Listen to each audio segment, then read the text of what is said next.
Hello guys, welcome to heavy coding. PHP Laravel tutorial series के अंदर आज मैं आपको बताने वाला हूं कि हम माइग्रेशन की हेल्प से टेबल को किस तरीके से क्रिएट कर सकते हैं। सो गाइस, इससे प्रीवियस ट्यूटोरियल में मैंने आपको माइग्रेशंस के बारे में बताया था कि माइग्रेशन क्या होती है, किस तरीके से हम उसको डेटाबेस के साथ यहाँ पर कनेक्ट करते हैं। तो गाइस, माइग्रेशन के अंदर हमें बेसिकली क्या होता है कि हमें टेबल ही क्रिएट करनी पड़ती है। तो टेबल क्रिएट करने के लिए हमें यहाँ पर एक माइग्रेशन क्रिएट करनी पड़ती है कि हम जो टेबल बनाना चाहते हैं उसको हम यहाँ पर किस तरीके से क्रिएट करते हैं और उसके अंदर हम कॉलम्स को ऐड करते हैं ताकि जो भी हमारे पास डेटा होता है वो टेबल के थ्रू ही हमारे पास फैच और डिलीट या अपडेट या इंसर्ट होता है। तो चलते गाइस, इसको सीखते हैं कि किस तरीके से हमारे पास ये माइग्रेशन बनती है। तो आपको सबसे पहले यहाँ पर आ जाना डेटाबेस के अंदर। डेटाबेस के अंदर आपको मिलेगा माइग्रेशन। अब हमें एक नई माइग्रेशन बनानी खुद की, ये तो हमें लारावेल प्रोवाइड करता है। तो अगर हमें यहाँ पर खुद की एक माइग्रेशन प्रोवाइड करनी है, क्रिएट करनी है, तो हमें यहाँ पर एक कमांड लिखनी पड़ती है जिसका नाम है यहाँ पर PHP artisan make colon migration और यहाँ पर आएगा माइग्रेशन का नेम। तो हमें यहाँ पर एक एम्प्लॉय नाम से यहाँ पर हमें टेबल बनानी है। तो हम यहाँ पर कर रहे हैं माइग्रेशन, तो हमें यहाँ पर लिखना make migration create underscore table का नेम। तो आपको लिखना यहाँ पर लिखना मैं एक एम्प्लॉय नाम की टेबल बना रहा हूँ, तो क्रिएट एम्प्लॉय अंडरस्कोर टेबल। तो अब आपको ये ध्यान रखना है, इसका लिखने का तरीका यही है। आपको लिखना क्रिएट अंडरस्कोर टेबल का name then underscore then table. इसी तरीके से आपकी माइग्रेशन क्रिएट होगी। तो जैसे मैं यहाँ पर एंटर हिट करता हूँ तो आप यहाँ पर देख सकते हैं कि यहाँ पर एक इन्फो लिख के मेरे को ये रिसीव कर देगा। तो यहाँ पर एक इन्फॉर्मेशन आ चुकी, migration has been successfully created. और ये जो आपकी माइग्रेशन बनी है वो डेटाबेस के अंदर माइग्रेशन के अंदर आती है। तो अभी यहाँ पर 4 थी, अब आगे यहाँ पर 5। तो ये मेरे पास एम्प्लॉय नाम की एक माइग्रेशन बन चुकी है। अब यहाँ पर ये बेसिकली क्या है, टेबल है। तो टेबल यहाँ पर जो आ रही है आप देख सकते हैं, यहाँ पर ये डेट आ रही है और उसके साथ यहाँ पर टाइम स्टैम्प आ रहा है। ये टाइम स्टैम्प और डेट इसलिए आती है कि अगर आप गलती से एक और माइग्रेशन बना दो तो वो उसको ओवरराइट ना करे, एक रिटर्न कर दे उसको एक नई फाइल यहाँ पर बनाकर। तो यहाँ पर बेसिकली क्या हो रहा है, जो मैंने आपको बताया था कि लारावेल यहाँ पर 2 फंक्शन देता है, एक देता अप और एक देता डाउन। तो अप फंक्शन के अंदर क्या चीज होती है, जब भी हम यहाँ पर स्कीमा से टेबल को क्रिएट कर रहे हैं तो वो क्या एक अप फंक्शन, और एक फंक्शन होता है यहाँ पर हमारे पास डाउन फंक्शन। तो डाउन फंक्शन क्या करता है कि अगर यहाँ पर ऑलरेडी इंक्लूडेड है यहाँ पर ये एम्प्लॉय की टेबल, तो इसको ड्रॉप कर देगा। तो अब अगर हमें यहाँ पर क्रिएट करनी है इसको, तो हमें अप फंक्शन को चलाना पड़ेगा। तो अप फंक्शन के अंदर ही हमें यहाँ पर कॉलम्स को प्रोवाइड करने पड़ेंगे। तो हमें यहाँ पर क्या करना है, टेबल नाम का ऑलरेडी एक वेरिएबल बना हुआ है ब्लूप्रिंट के अंदर। तो यहाँ पर जो आईडी आएगी वो हमारे पास यहाँ पर आईडी आएगी, देन उसके बाद आएगा हमारे पास टाइम स्टैम्प। तो हमारे पास 2 चीजें हो चुकी है कि आईडी आ रही है, आईडी ये क्या करेगा, ऑटो इंक्रीमेंट ले लेगा। इसके अंदर ऑलरेडी फिक्स्ड है, अगर आप यहाँ पर आईडी लिखते हैं तो ये ऑटो इंक्रीमेंट ले लेगा। अब जरूरी नहीं है आप आईडी को यहाँ पर आईडी दें, इस आईडी का आप यहाँ पर नाम भी दे सकते हो। तो मैंने यहाँ पर कर दिया EMP आईडी। तो इस EMP आईडी को आप यहाँ पर ऑटो इंक्रीमेंट भी क्रिएट कर सकते हैं। तो इस EMP आईडी को मैं क्या करता हूँ, एक अलग से ही ले लेता हूँ ताकि आपको वो आईडी भी पता चल जाए कि और यहाँ पर ये वर्क करती है ऑटो इंक्रीमेंट वाली। तो यहाँ पर एक बन चुका कॉलम आईडी का, फिर दूसरा एक स्ट्रिंग कॉलम बना है यहाँ पर EMP आईडी का। अब ये स्ट्रिंग क्यों लिखा मैंने, तो यहाँ पर जैसे आप देख सकते हैं कि जब भी हम यहाँ पर MySQL से बनाते हैं तो उसके अंदर एक डेटा टाइप होता है, जैसे char, varchar, int, integer, big, float, enum. तो ये सारी चीजें हमें लारावेल प्रोवाइड करता है। तो यहाँ पर स्ट्रिंग लिखूंगा तो हमारे पास क्या आएगा, कैरेक्टर्स आ जाएंगे। तो ये चीज आपको मिलेगी कहाँ, मैं ये लिंक आपको प्रोवाइड कर दूंगा जो लारावेल के ऑफिशियल डॉक्यूमेंट है। इससे आपको पता चल जाएगा कि यहाँ पर कितने तरीके के डेटा टाइप है। अगर आप यहाँ पर इंक्रीमेंट चाहते हैं, बिग इंक्रीमेंट मतलब बिग इंटीजर के साथ इंक्रीमेंट, तो वो आ जाएगा। और यहाँ पर आएगा बिग इंटीजर, बाइनरी चाहिए आपको, बुलियन चाहिए, आपको कैर चाहिए, डेट टाइम चाहिए, डेसिबल चाहिए, इनम चाहिए, फ्लोट चाहिए, फॉरेन आईडी चाहिए, आईडी चाहिए, इंटीजर चाहिए, जेसन में डेटा चाहिए, या आपको स्ट्रिंग में चाहिए तो स्ट्रिंग यहाँ पर सारा मिल जाएगा। अगर आपको टेक्स्ट में चाहिए तो आपको टेक्स्ट में भी प्रोवाइड कर देगा। तो ये सारी चीजें आप यहाँ पर यूज करके देख सकते हैं किस तरीके से यहाँ पर एक काम हो रही है। तो हम यहाँ पर चलते हैं, मैंने एक लिया स्ट्रिंग EMP आईडी। अब इसके अंदर मैं यहाँ पर क्या करूँगा, इसकी वैल्यू पास करूँगा कि आपको कितना यहाँ पर वैल्यू देनी है। अगर आप यहाँ पर डिफॉल्ट वैल्यू नहीं भी देते तो भी यहाँ पर चल जाएगा, बट मैंने यहाँ पर दे दिया 65 वैल्यूज की दे दी है। अब मैं दूसरी चीज यहाँ पर क्या ले लेता हूँ, मैंने यहाँ पर ले ली स्ट्रिंग में EMP आईडी और दूसरी में यहाँ पर ले लेता हूँ एक ईमेल। तो मैं यहाँ पर कर दूंगा ईमेल, तो ईमेल को भी मैं 65 ही रखता हूँ। अब आएगा मेरे पास एक पासवर्ड, पासवर्ड भी मेरा यहाँ पर किस में रहेगा, स्ट्रिंग में। ऊपर वाले को भी कर देता हूँ स्ट्रिंग में, और यहाँ पर मैं कर दूंगा इसका पासवर्ड। तो मैंने एम्प्लॉय का यहाँ पर डिटेल क्रिएट कर रहा हूँ। तो यहाँ पर वैसे पासवर्ड की तो जरूरत नहीं क्योंकि वो यूजर में आ ही जाएगा। तो एम्प्लॉय आईडी, एम्प्लॉय ईमेल, और यहाँ पर हम क्या करेंगे, इसका एम्प्लॉय का एड्रेस। तो एड्रेस मैं यहाँ पर कर दूंगा किस में, स्ट्रिंग में या टेक्स्ट में ले लेते हैं इसको। तो टेक्स्ट में आ जाएगा मेरे पास एड्रेस, और एड्रेस हमारे पास कितना हो सकता है यहाँ पर 150 मैंने यहाँ पर इसको दे दिया जो कि टेक्स्ट के अंदर है। अब इसमें आ जाएगा डेट ऑफ ज्वाइनिंग, तो डेट ऑफ ज्वाइनिंग मैं यहाँ पर इसको किस में फॉर्मेट में लूँगा, डेट फॉर्मेट में, तो यहाँ पर डेट ऑफ ज्वाइनिंग आ जाएगा। इसके लिए वैल्यू देने की जरूरत नहीं है मुझे क्योंकि डेट में लेगा वो। अब इसके बाद मैं यहाँ पर इसका एक स्टेटस ले लूँगा, एम्प्लॉय का स्टेटस वो एक्टिव है डीएक्टिव है, तो इस चीज़ को मैं यहाँ पर किस में लूँगा, बूलियन में, ट्रू या तो फॉल्स आ जाएगा। तो अब इसके अंदर कोई स्टेटस वाली चीज़ मैं दे रहा हूँ, तो मैं यहाँ पर कर देता हूँ स्टेटस, तो इसके अंदर कुछ भी हम वैल्यू डाल सकते हैं। तो अब इसमें क्या होगा, अगर हमें कोई डिफॉल्ट वैल्यू डालनी है तो वो कैसे डलती है इसके अंदर, तो यहाँ पर मैंने लिखा बूलियन के अंदर स्टेटस चाहिए और इसका जो डिफॉल्ट वैल्यू है वो क्या चाहिए मुझे, एक्टिव चाहिए। डिफॉल्ट वैल्यू मैंने इसकी एक्टिव दे दी, आप इसको 1 भी रख सकते हैं, कोई इशू नहीं है इसमें। अब मैं यहाँ पर क्या करूँगा, मैंने यहाँ पर दिया एक डिफॉल्ट एक्टिव, और मैं चाहता हूँ कि उसको मुझे एड्रेस नहीं पता है, तो अगर मुझे यहाँ पर एड्रेस नहीं पता है तो यहाँ पर एक नल वैल्यू जाती है, तो नल वैल्यू के लिए हम यहाँ पर लिखते हैं नलेबल। तो जैसे मैं यहाँ पर नलेबल लिखूंगा तो यहाँ पर ये नल वैल्यू को डाल देगा।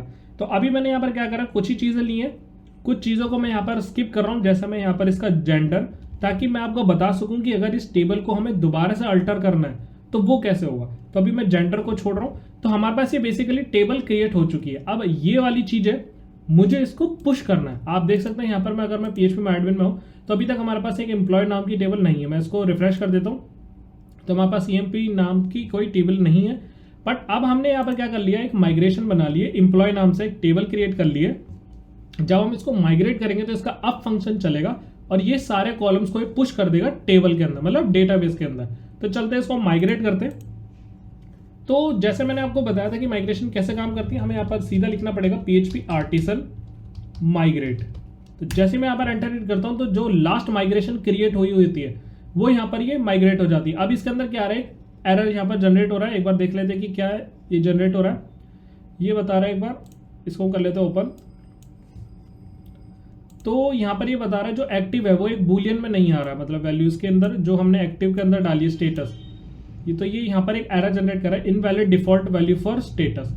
तो हम चलते हैं इसको चेंज कर लेते हैं, इसके अंदर ये एक्टिव नहीं आएगा, यहाँ पर हम कर देंगे डिफॉल्ट वैल्यू उसकी 1 बूलियन होगा, या तो ये 0 होगा या तो 1 होगा। बूलियन वैल्यू होती है ट्रू या फॉल्स रिटर्न करता है, तो 1 या 0 रखेंगे इसके अंदर। अब चलते हैं इसको कराते हैं माइग्रेट। उससे पहले मैं यहाँ पर कर दूंगा क्लियर स्क्रीन, तो मैं यहाँ पर क्लियर स्क्रीन कर दूंगा और फिर से चलाते हैं PHP artisan migrate. Clear screen आपको करनी है, आपको सीधा यहाँ पर कैसे लिखना है, CLS। तो जैसे आप CLS करेंगे आपकी क्लियर स्क्रीन हो जाएगी। अब हम यहाँ पर चलाना PHP आर्टिसन माइग्रेट। जैसे मैं एंटर हिट करूंगा अब कोई एरर नहीं है कि यहाँ पर ये बता रहा है इन्फॉर्मेशन की रनिंग माइग्रेशन हमारी चल चुकी है जो कि एम्प्लॉय टेबल की थी।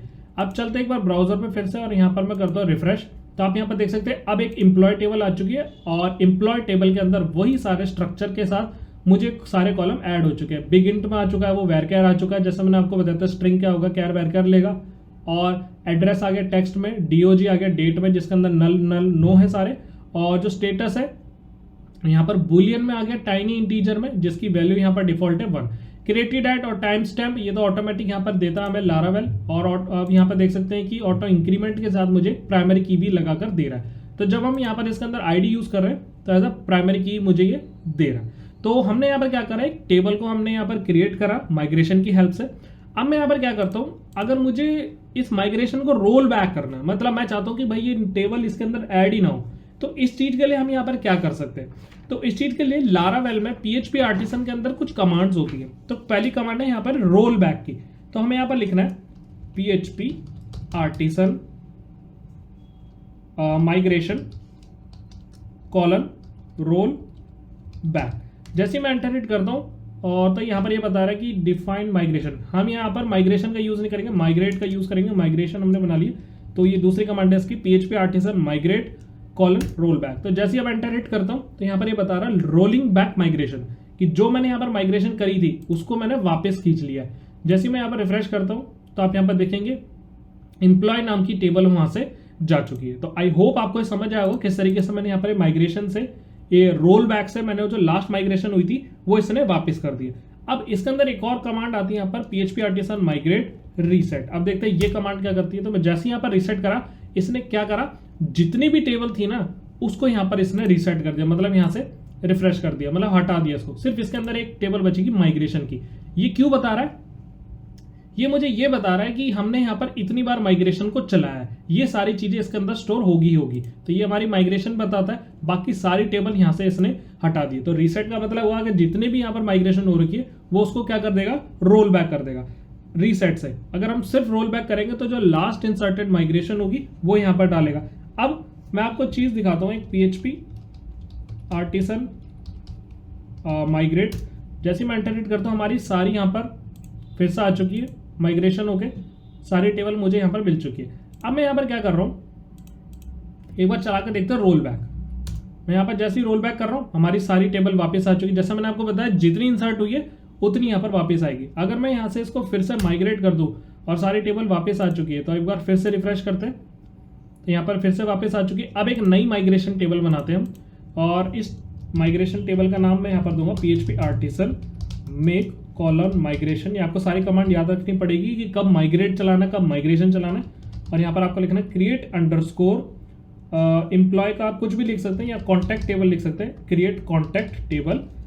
जैसे मैं यहाँ पर एंटरनेट कर रहा हूँ सक्सेसफुली यहाँ पर एक माइग्रेशन रेडी हो चुकी है, चलते यहाँ पर आ चुकी है, कॉन्टैक्ट टेबल यहाँ पर बन चुकी है। इस कॉन्टैक्ट टेबल के अंदर मैं यहाँ पर कुछ भी नहीं डाल रहा हूँ, सिर्फ एक ही यहाँ पर कॉलम ले लूंगा और इसको ले लेंगे हम स्ट्रिंग में। स्ट्रिंग के अंदर मैंने यहाँ पर सिर्फ दिया मोबाइल, मैंने यहाँ पर दिया कॉन्टैक्ट मोबाइल, और मैंने ज़्यादा से ज़्यादा इसका मैक्सिमम लिया 12 तक। सेव कर लिया। अब इस माइग्रेशन को मैं चलाता हूँ PHP आर्टिसन माइग्रेट। तो लास्ट माइग्रेट ये हुई है कॉन्टैक्ट टेबल, उससे पहले सारी हो चुकी थी, तो कॉन्टैक्ट टेबल हो चुकी है मेरे पास। अब मैं यहाँ पर क्या करूँगा, रिफ्रेश करूँगा और एक कॉन्टैक्ट टेबल भी मेरे पास यहाँ पर ऐड हो चुकी है। तो अब इसमें भी एक डिफरेंस है, जैसे हमने रोल बैक चलाया था, अगर मैं यहाँ पर करता हूँ रोल बैक, तो अब जो लास्ट इंसर्टेड थी वो रोल बैक हो गई है। अब इसके बाद अगर मुझे इसको वापस डालनी है तो फिर से मैं यहाँ पर करूंगा माइग्रेट। तो यहाँ पर 2 स्टेप हुए, पहले उसको रोल बैक करा, अगर कुछ चेंजेस करे थे मैंने, फिर उसके बाद मैंने इसको कर दिया माइग्रेट। तो यहाँ पर 2 काम हो रहे हैं। अब इसके अंदर एक और कमांड आ जाती है, तो वो कमांड यहाँ पर कौन सी है मैं आपको दिखाता हूँ, PHP आर्टिसन माइग्रेट रिफ्रेश। जैसे मैं यहाँ पर इसको कर रहा हूँ रिफ्रेश, तो रिफ्रेश क्या करता है, यहाँ पर ये 2 चीजें चलाता है, आपको मैं दिखाता हूँ। तो अब रिफ्रेश क्या कर रहा है, सारी जो भी लास्ट इंसर्टेड यहाँ पर माइग्रेशन हुई है उनको वापस करके ये फिर से उसको माइग्रेट कर देता है। तो मेरे यहाँ पर 2 स्टेप बच गए, जैसे मैं ऊपर कर रहा था माइग्रेशन रोल बैक करके यहाँ से इसको वापस इसने मुझे क्या कर दिया, उसको माइग्रेट कर दिया। तो अगर आपको कुछ भी रोल बैक करके यहाँ पर माइग्रेट करना हो फिर से, तो हम उसका रिफ्रेश का यूज करते हैं। तो आई होप आपको समझ आया होगा किस तरीके से हमने यहाँ पर क्रिएट करा टेबल, उसको माइग्रेट करा, उसको रोल बैक करा। और अब मैं यहाँ पर आपको बताता हूँ कि अगर कोई कॉलम आपका रह गया है तो उसको हम यहाँ पर किस तरीके से ऐड कर सकते हैं। मैं यहाँ पर क्लियर स्क्रीन कर देता हूँ और अब चलते हैं यहाँ पर एक कॉलम और ऐड करना मुझे उसके अंदर एम्प्लॉय टेबल के अंदर, कि मैं यहाँ पर चाहता हूँ एक वो भी आ जाए, क्या चीज़, जेंडर। तो जेंडर मैं यहाँ पर ऐड कर देता हूँ। तो चलते हैं यहाँ पर एम्प्लॉय टेबल के अंदर। अभी मुझे यहाँ पर इसमें नहीं छेड़ना है, मैं नहीं चाहता कि उसमें कुछ चेंजेस हो, मैं अलग से इसको अल्टर करूँगा। तो अल्टर के लिए कमांड होती है यहाँ पर इसमें PHP आर्टिसन, मैं यहाँ पर लिखता हूँ PHP आर्टिसन मेक माइग्रेशन। अब आपको लिखना मेक माइग्रेशन, और जैसे हम क्रिएट टेबल कर रहे थे वैसे यहाँ पर करना है ऐड कॉलम। आपको यहाँ पर करना है ऐड अंडरस्कोर कॉलम। कॉलम की आपको स्पेलिंग ये लिखनी है, add underscore column underscore 2, add column underscore 2, जो भी आपका टेबल का नाम है, एम्प्लॉय अंडरस्कोर टेबल। तो यहाँ पर एक कॉलम को ऐड करना है मेरे को, कौन सी टेबल में, एम्प्लॉय टेबल में। यही कमांड आपको लिखनी है, PHP artisan make migration add column to employ table. जैसे मैं यहाँ पर एंटर हिट करता हूँ, इन्फो बता रहा है क्रिएटेड सक्सेसफुली, एक और माइग्रेशन इसने बना दी। ये कॉलम को ऐड करने के लिए इसने एक अलग से माइग्रेशन बना दी। अब आपको मैं एक डिफरेंस दिखाता हूँ, जब हमने ये वाली माइग्रेशन बनाई थी मेक माइग्रेशन क्रिएट टेबल करके, तो यहाँ पर क्या आ रहा था, क्रिएट हो रहा था कि नया टेबल क्रिएट होगा। अब यहाँ पर क्या आ रहा है, टेबल, सिर्फ टेबल आ रहा है, मतलब इसको अपडेट करने के लिए। और वही सेम फंक्शन है अप और डाउन वाले, तो ये अलग फंक्शन है। अब इसके अंदर मुझे यहाँ पर ऐड करना है, तो मैं यहाँ पर लिखूंगा वही उसका ब्लूप्रिंट टेबल का, और टेबल के अंदर मैं क्या डालूंगा, जो भी मैंने आपको बताया था कि हम क्या लेने वाले, एक जेंडर लेने वाले। तो जेंडर हम ले लेते हैं एज अ इनम में। तो इनम में मेरे पास ये आएगा और इसका मैं नाम दे देता हूँ यहाँ पर जेंडर। और जेंडर की वैल्यू क्या होगी, मेल फीमेल एंड अदर। तो वो 3 वैल्यूज है, तो 3 वैल्यूज को हम लेंगे यहाँ पर एरे में। तो एरे ब्रैकेट मैंने यहाँ पर लगाया, तो एम कॉमा यहाँ पर हम दे देते हैं एफ, और लास्ट में मैं यहाँ पर दे देता हूँ ओ। यहाँ पर हो जाएगा हमारे पास अदर्स के लिए। तो जैसे ही मैंने यहाँ पर दिया और बाय डिफॉल्ट इसको मैं क्या कर देता हूँ, नलेबल रख देता हूँ, मतलब वो बाय डिफॉल्ट ये ब्लैंक जाएगा। तो मैंने यहाँ पर इसको चला दिया नलेबल। आप और भी कॉलम ऐड कर सकते हैं, मैं यहाँ पर सिर्फ अभी जेंडर को ऐड कर रहा हूँ। अब मुझे यहाँ पर क्या करना है, बेसिकली हमने यहाँ पर चला दिया और अब मैं करता हूँ यहाँ पर PHP आर्टिसन माइग्रेट। मैंने यहाँ पर जैसे ही माइग्रेट करा तो लास्ट जो भी उसकी माइग्रेशन बनी थी वो इसने क्या कर दिया, add column to employ table, ये वाली माइग्रेशन को चला दिया। अभी तक यहाँ पर आप देख सकते हो कोई कॉलम नहीं है जेंडर का। जैसे ही मैं यहाँ पर एंटर हिट करता हूँ या इसको करता हूँ रिफ्रेश, तो आप देख सकते हैं यहाँ पर अभी यहाँ पर क्रिएट ये जेंडर वाला मेरे पास यहाँ पर आ चुका है। तो मैंने यहाँ पर जेंडर को क्रिएट कर दिया। अब मैं आपको एक चीज और बताता हूँ, इसके अंदर आप यहाँ पर क्या कर सकते हैं, जैसे आपको अपडेटेड ऐड के बाद आ गया, अगर आप चाहते हैं कि ये आपका बाद आए स्टेटस के या DOG के बाद है, मतलब डेट ऑफ ज्वाइनिंग के बाद ये आपका दिखाना चाहें, या आप इसको एड्रेस के बाद दिखाना चाहते हैं, तो वो आप यहाँ पर किस तरीके से कर सकते हैं। तो चलते हैं यहाँ पर स्ट्रक्चर पे आता हूँ और जेंडर जो होता है ना, इसको मैं यहाँ से कर देता हूँ डिलीट। आप यहाँ से भी डिलीट कर सकते थे उसको, और आप क्या कर सकते हैं यहाँ से रोल बैक भी कर सकते थे। तो मैं यहाँ से रोल बैक कर देता हूँ PHP artisan migrate roll back. तो जो भी लास्ट वाली यहाँ पर माइग्रेट हुई थी वो यहाँ पर हो चुकी है, हट चुकी है। अब चलते हैं यहाँ पर जेंडर में आते हैं। अब इसमें आ गया नलेबल, और नलेबल के बाद मैं यहाँ पर लगा दूंगा आफ्टर। ये एक फंक्शन है इसके अंदर आफ्टर, आप पढ़ सकते हो उसकी डॉक्यूमेंट्स पे, आपको सारी चीजें यहाँ पर मिल जाएगी। आफ्टर वाला किस तरीके से काम कर रहा है ऊपर होगा। तो अब इस आफ्टर के बाद आपको यहाँ पर लगाना कॉलम का नेम कि किसके बाद चाहिए आपको। तो चलते हैं यहाँ पर फिर से, और मैं चाहता हूँ कि DOG के बाद आ जाए, डेट ऑफ ज्वाइनिंग के बाद आ जाए। तो मैं यहाँ पर लिख देता हूँ DOG के बाद मुझे ये कॉलम को ऐड करके दे दो। तो अब चलाते हैं फिर से यहाँ पर PHP आर्टिसन माइग्रेट। तो लास्ट जो भी माइग्रेशन थी जो मैंने क्रिएट करी वो बन गई। जैसे मैं ब्राउज पे क्लिक करता हूँ तो आप यहाँ पर देख सकते हैं अब मेरे पास जेंडर क्या आ रहा है, DOG के बाद आ रहा है। तो ऐसे ही यहाँ पर मेरे पास बिफोर का भी एक फंक्शन है जो उससे प्रीवियस का यूज करता है। तो आई होप गाइज आपको समझ आया होगा किस तरीके से हमारे ये माइग्रेशन से टेबल क्रिएट हुए हैं, और माइग्रेशन के हमने यहाँ पर फंक्शंस भी देखे किस तरीके से परफॉर्म कर रहे हैं, उनको अल्टर करा और उनको रोल बैक करा, उनको रिफ्रेश करा और रीसेट करा हमने। तो अगर कुछ भी डाउट रह गया तो गाइज मुझसे कमेंट सेक्शन के अंदर जरूर पूछना। सो इस वीडियो में इतना ही। Thank you so much.